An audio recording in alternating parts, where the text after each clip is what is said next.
Guys, what's going on? Jay, T&J Performance. Just got back from cutting the grass, and I'm sitting in the Scrapyard Limited, and I actually put 5 gallons of gas in it today. Probably just about as much as I got into the truck at this point was the 5 gallons of gas with this administration, but that's another story. Anyway, so I figured before the old lady comes home and I gotta help her do a bunch of shit, I figure I'd try starting this beast and taking it for its first ride. I mean, like I said, when me and Tommy pulled the bed off the truck, I had my buddy Dom down here and his family, like I said, for his mother-in-law, my friend Doreen's remembrance.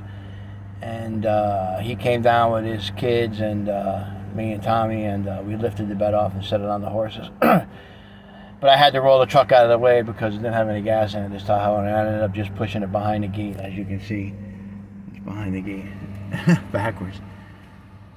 So I figure now, before rush hour comes, it'd be a good time to see if this pig actually shifts and how good that new rear end is. Well, the new used rear end is I put in it.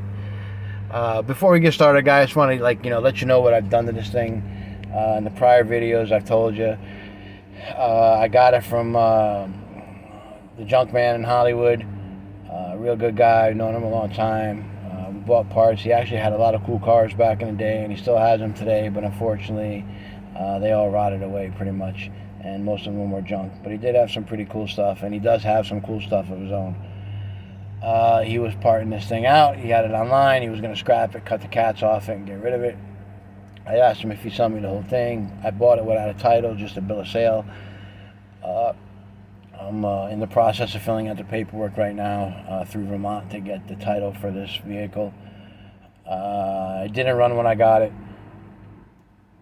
I didn't have fuel pressure. I put a fuel pump in it, cleaned the fuel tank, put a fuel pump in it, I put a fuel filter in it, and I got it to fire up. But it would shut right off because I didn't. The steering column that was in the car was wrong. As you can see, I got a GMC column in here out of a GMC truck. I had to go get the ECU flash to get rid of the VATs so the truck would start. After I did that, the truck started up and ran, but it was down on 2 cylinders. It had it had hard misfire codes on, I think it was cylinder 2 and cylinder 6. So I did a video on budget injector fix and just changed those 2 poppets on the original 200,000 mile, well, 198,084 mile AC Delco Spider, and I fired the truck up and it ran great. Still couldn't drive it. Realized the rear end was blown. I found a rear end through my buddy Blaine over here in Broward. It was real close. Went and grabbed the rear end. I just threw it in. I didn't even bleed the brakes, so I know the brakes are going to be shit because I haven't had time to bleed the rear brakes. But I say let's start it up and take it for a ride, and we'll see what happens. Let's see if this pig starts up. And I know the starter sounds like shit. There she goes, guys. Let's sit here for a minute. The gas gauge is working. I actually put enough gas in it for the gas gauge to work. Oh, that's great. It was stuck on E before. I was kind of upset about that because I had just put a new fuel pump, the whole assembly in it, So as you can see, guys, this thing's beat. The dash, the Florida sun just killed the dash in this thing, and it's been sitting. The carpet is green, it's beat, but the thing that's cool about this Limited, unfortunately the driver's window doesn't work, that sucks, but passenger window does, so that's cool. The cool thing about this Limited is it was one that was built in 12/99. So there was only 538, I think, Limiteds built in 99. All the rest were built in 2000, whatever, 8,000, however many were, 8,300, I forget. So yeah, guys. So right now, like I said, 500. I paid 1,000 for the truck, or 800. We'll say 1,000. I don't remember. 1,000 for the truck. I think I paid $250 for the pump and the filter, $1,250. $100 in injectors. It's $13.50. I put a set of wires and a cap and rotor that I had laying around, but if you had to buy those, you know, you can get that. You can get them cheap, $100. So you would have like $1,450. So basically, I'm right around $1,500 with buying the rear end and doing all the little things I need to do. You can see the brake lights on, so it definitely has a brake issue, and the pedal goes right to the floor. So on that note, guys, let's close the door. Oh, you know what? Oh, fuck it now.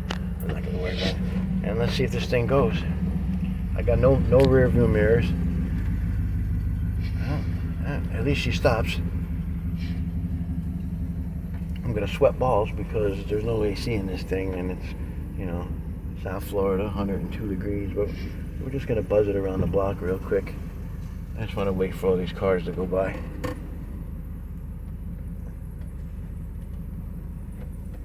That's the lock rod. There's no handle on this side, guys. I kind of want to open the door and kick the mirror out. Hold on. There we go. So at least I got one mirror. Alright, guys, let's go. Let's see what this thing can do. Well, we're not going to see what it can wholeheartedly do, but we're going to drive it and see if it shifts anyway. There's second gear, shifted good. Oh, man. Just gonna, like I said, I'm just going to buzz it around the block, guys. I'm not going to go crazy, you know.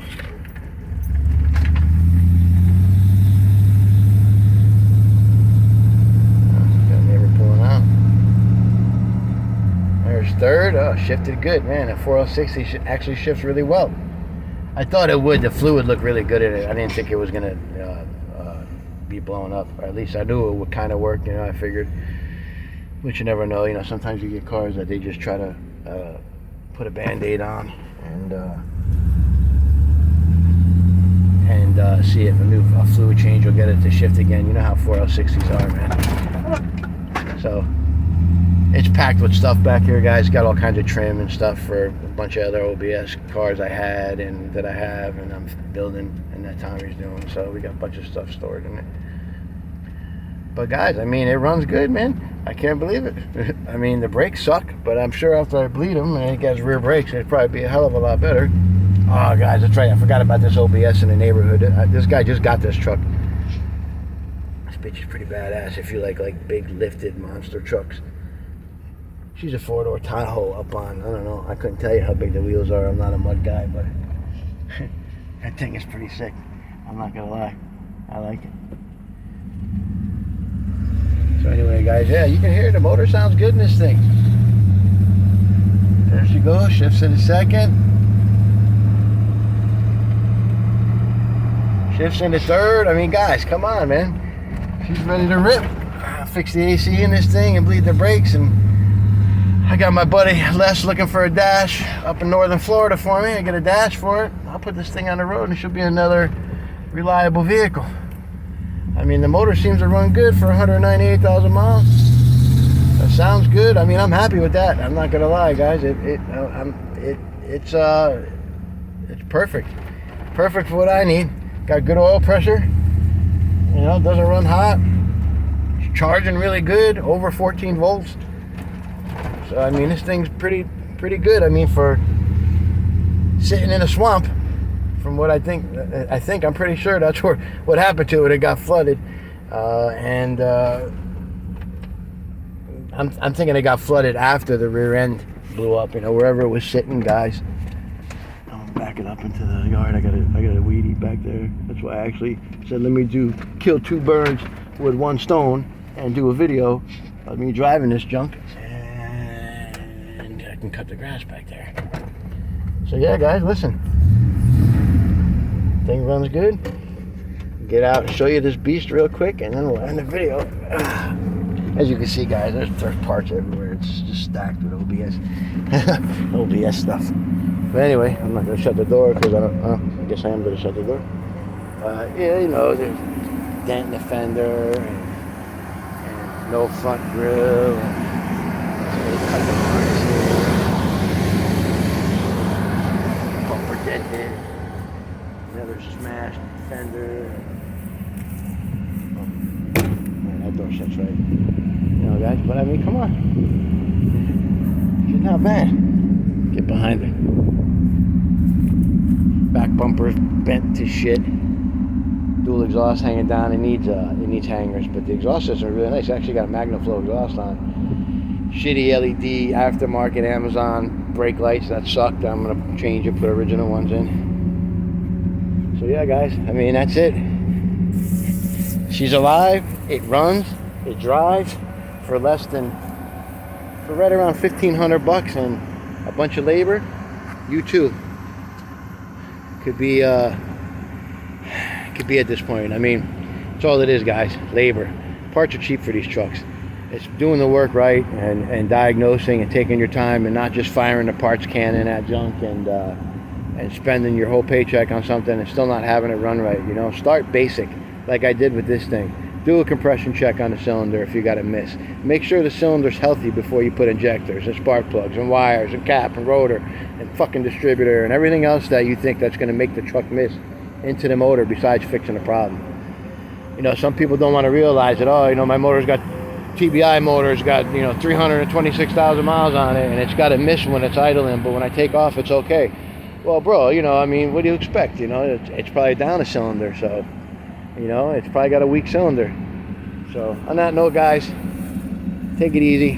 There'll be more videos on this thing. I'm going to clean the interior up. I'll show you a quick way to clean the carpet and the seats, and we'll try to salvage whatever's in there. Look at the little kid riding a mini bike. I love it. I love it. We need more of that in America. Anyway, guys, take it easy. Have a great day.